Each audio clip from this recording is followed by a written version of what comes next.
Yo, this is the truth behind the most neglected group in hop history.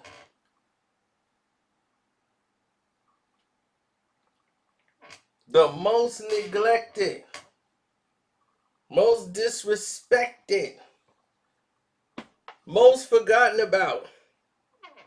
The best hip hop duo ever to never be mentioned at all. And I think it's a travesty based on what they've accomplished. I really do. I think it's sad. They have 3 classic albums. Every album they've done, classic. Even the squeaky chair agreed.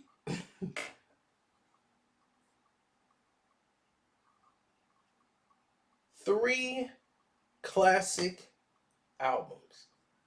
Most people don't even have one. They don't even have one.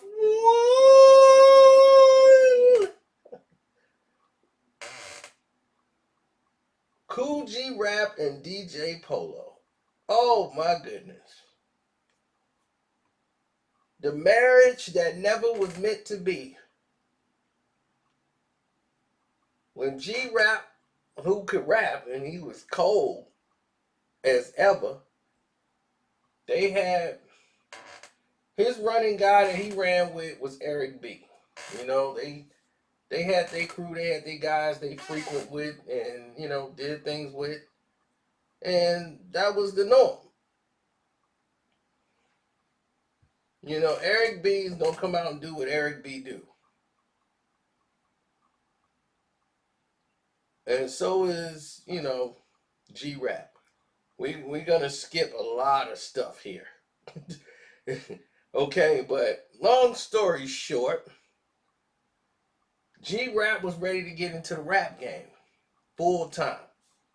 And was like, this is what I want to do now. I'm seeing these dudes getting this money. These record companies out here, and I know I can rap, and all these rappers know I can rap. I'm ready to get out and do my thing. So call up Molly Mall, tell him I'm ready to get down. And Eric B was, ready to work with him, and he didn't show up. And Rakim ended up getting introduced to Eric B. And it would have been Eric B and Kool G Rap. It's not Eric B and Rakim. So Kool G Rap felt a certain way about this. And when this happened, he's like, no, man, I got you. This is my other guy, my DJ right here, DJ Polo. And he introduced DJ Polo to Kool G Rap. And that was like meant to be. As great as G Rap is, I just don't think him and Eric B would have meshed that well as Polo did with G Rap style. That was like perfect. The choice of records, the grittiness, it opened up. It's like he understood G Rap and said, I know exactly the songs to get for you. I know the samples. I know exactly how to put it. And as much as I love G Rap independently, to me, nothing he done compared to the first 3 albums. I'm sorry. Those were so impactful. And 4, 5, 6, as great as it was, and it just wasn't. It wasn't the same. It just wasn't the same, bruh. And what was crazy is the first album, Rose to Riches, was every rappers that you love now, this was their album. They debut album. That album cover, the way they both was on the album cover, looking down, like they looking down the road. This was one of the start And right out the gate, they knocked it down, knocked the doors down. You know, Marley Marl quickly put them in the, oh man, you part of the Juice Crew. Y'all the Juice Crew right away. You know, they was on Kool chilling. And this was the birth of the mafioso rap in New York. Now, NWA was out, but they were just doing gangster stuff. The mafioso style, mob rap, that East Coast gangsterism really was played here. This was like the first birth of it. So your Mobb Deeps, your Nas, your Prodigies, you know, Jay-Z, everybody's birth through this. All your rappers that you knew of, that you loved, was birthed from this album, Road to Riches. So if you are hip hop, you know, you want to be a pioneer, you want to know about this game, you want to know about the ins and outs, you want to know what was high, what's the start, you got to have this in your collection. G-Rap and DJ Polo is that album you grab.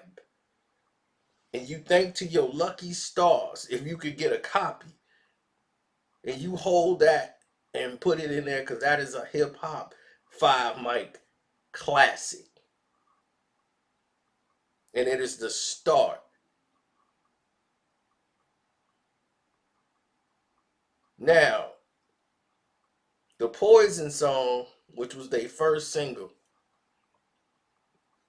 after they did It's a Demo. It's the Demo was played everywhere. It's you know, mobs bragging raps, you know, we on that road to riches, you know, truly yours. All of these tracks and the beats and stuff that was chosen, the scratches, everything. This was the introduction to a dynasty.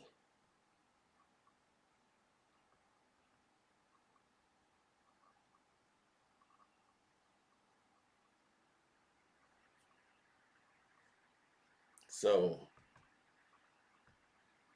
as this album comes out, it gets basically ignored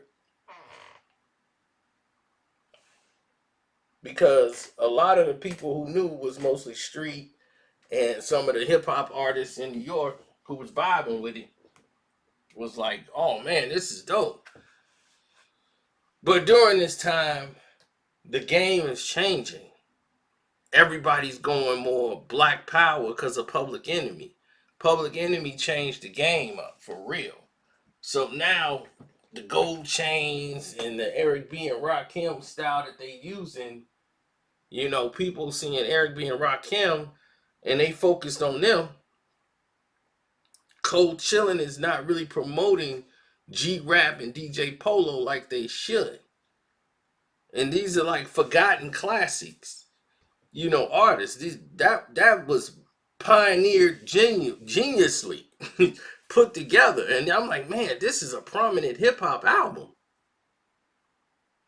This is what it's about. This is what the streets was playing.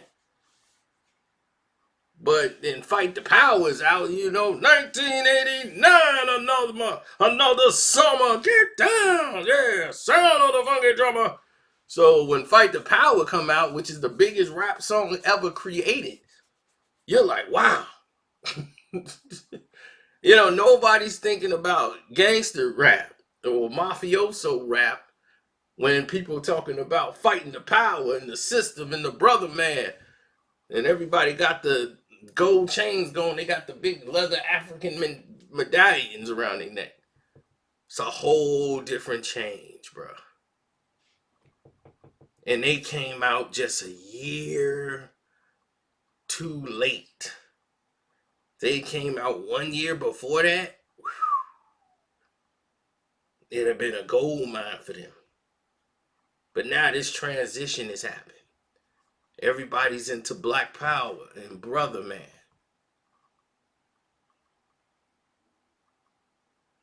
So now things are starting to change around. So when they come out with the second album, right away, 1 year later, because they went right to the vault and started working on the next album. And because that album got so ignored, you know, they decided, okay, we know what the streets want. We've been introduced. Let them see more of us, and we're gonna show a more lyrical side. And this was the album that basically inspired Nas. He saw a whole different style of G rap and DJ Polo. This is the album that really just was like, this dude is like a god MC.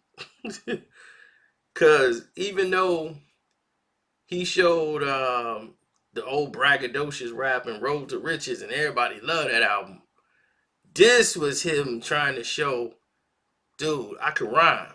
I'm lyrical. When he got racism and the streets of New York, those two songs, psh, forget it. Forget it. Go back and listen to those. Then he was on the symphony. Remember that when they did the symphony? You know, Biz, Kool V was on there. Biz Markie and Kool V, they did that. The Polo Club. They did End Racism. He went up to Rikers Island. They performed the song.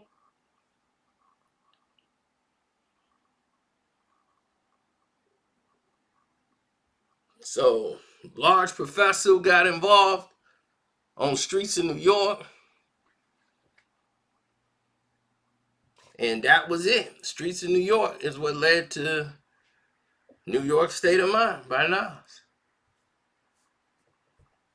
Money in the Bank with Ant Live, Freddie Fox, Large P. But see, Ant Live, man, we'll get into Ant Live. Rest in peace. I heard somebody told me Ant Live passed. But Ant Live was an instigator. See, before social media was out, your guys who ran with your crew, those were the little motor mouths. They used to go ahead and start all the drama between crews and instigate stuff and run back and because they got time to do all that. The artists, they busy. They got to create the work. You just the hanger on basically. But that's a whole nother subject. We'll get on that live at another time. So all these songs come out, they crushing it, right? Big Daddy Kane normally crushes everybody on the record. But on End Racism, he couldn't outshine G Rap. And that's unusual.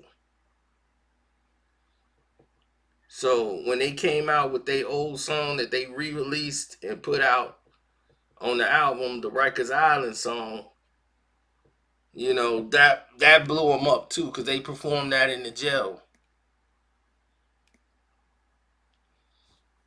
So Wanted Dead or Alive is another classic lyrically, showing people like, look, okay, y'all didn't like the mafioso thing that we did because y'all was into the Black Power. Let me talk about some subjects then, since y'all saying that's where to go. The album is ignored.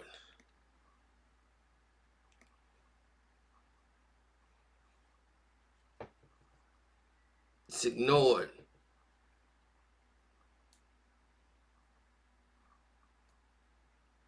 They charted 34th in a position, but they was basically ignored. Cold Chillin' wasn't really pushing them the way they should have, and I just felt there should have been a video for Play It Cool. Just, Play It Cool, baby.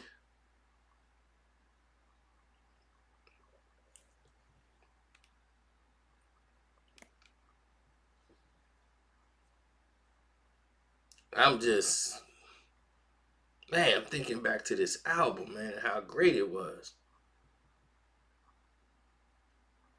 Now, the third and last album they did was they least, as far as out of the three, I would say it was probably the weaker album out of all three. But Brother on the Run, which was the one that got everybody's attention, Ill Street Blues, those two right off the bat was just the best lineup to start off they should have ever, I mean, they've ever done. They finally got the right records in a row. So you had Ill Street Blues, which everybody loved that Ill Street Blues, but I loved Brother on the Run. So Brother on the Run became we was writing, pen was going crazy on Brother on the Run. Cause you following the story, the video was long, everything, and you just listening to the stories, and most of these are just crime stories. This whole album is nothing but crime stories. Live and Let Die, from the old James Bond flick, they titled it Live and Let Die. Now, Cold Chillin', at this point, they're looking at it like, okay, we gonna really have to knock this out the park. Cold Chillin' is in a position where they're going broke. Cold Chillin' is like, look, man, we don't have the money. They didn't. Cold Chillin' Records was not telling people what they was doing.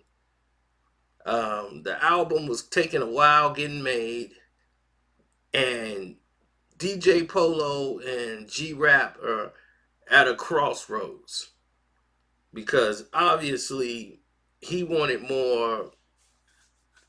He wanted to have more control or more money coming in. Polo, and things are drying up.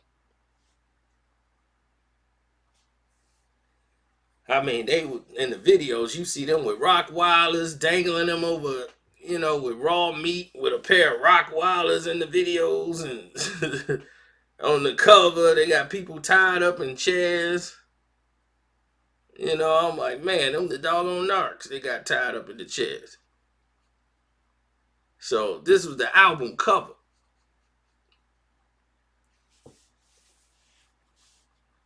So when this started to come out, Cold Chillin' was like, look, this album cover can't work. And once they saw that, then the Cop Killer on all that stuff started with Ice-T. They cracked down and they ended up shelving the album cover. And they was like strangling the two undercover cops and all this stuff. So you didn't get it until 2008 when it was re-released. The album was put on the shelf. Live and Let Die was put on the shelf, y'all, to 2008 when it was re-released. It was out of print because of that.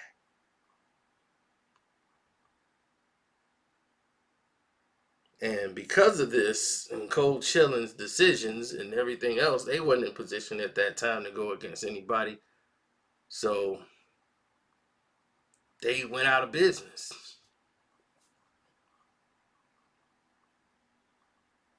You know?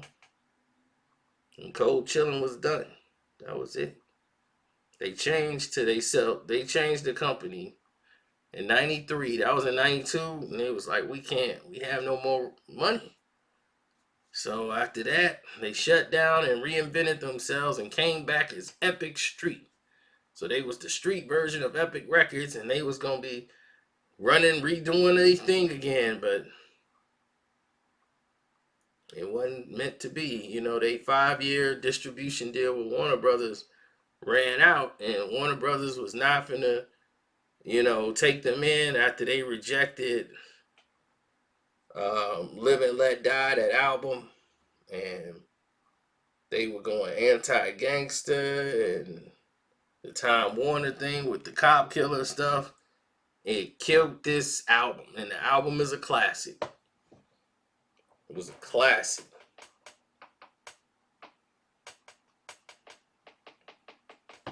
So Cold Chillin' had to get out of the business.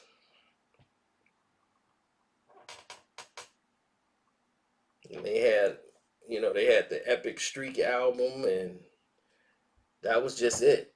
And when DJ Polo, it was just not too much room for the DJ anymore. It wasn't like anybody, the DJ wasn't doing that no more. Everybody was just sampling, and all the scratching and the mixing, all that stuff was like you was paying the DJ for nothing nowadays, the way the music was. So you didn't really need a DJ no more. And the DJs was making more doing shows than they was, making a record. So it was just best that Polo and a lot of DJs got dropped. This time LL Cool J had gotten rid of Cut Creator and Bobcat and all these guys. They're gone. And, it's like they gone. It's like, man, everybody was getting rid of the DJ. And at this time, DJs were coming into play because in the clubs, it used to be clubs would hire bands to come and play and do cover songs. And so if you did cover songs really well, you had a living during that time in like the 80s to 90s. Those were your years. People would hire these bands, they would come perform, and they pack people in. Pretty soon, they start getting replaced by DJs. So all these hip hop DJs start getting replaced because they're cheaper. You could just play the records. You got somebody there who's consistently going to be there instead of paying 4 and 5 to 6 to 7 to 8 members in a band. They all got to split the money. And, this guy ain't showing up. His van broke down. And you don't got to go through all that. You got a DJ. He sets up, he plays, and he's packing the house in. So the DJs is like, forget all this hip hop touring stuff, and we ain't getting no money no more. So they start doing shows. They doing skating rinks, and now they doing clubs, and so they was on. The DJ was doing their thing. Till the DJ had more money than the rappers when they first came out. That's how it used to be. The DJ used to sponsor the rapper. So again, that's what I'm saying. 3 albums. This album was a classic. It just was the lowest out of the 3. But that's what happened to Kool G Rap and DJ Polo. And G Rap went solo and continued with his career. Polo went to the clubs and started doing his thing there. But they had 3 classic albums. 3 classic albums. And nobody talks about. I'm out. It's your boy Carcino. Don't forget to follow one of these playlists I got, the Truth Behind Hip Hop videos right there. Follow that and get caught up. I got 3 other videos here. Don't forget to donate to the Cash App, which is Carcino. Support your boy, or you could hit the donate button in the description box. Hit the lab up, and God bless you, and I'm out.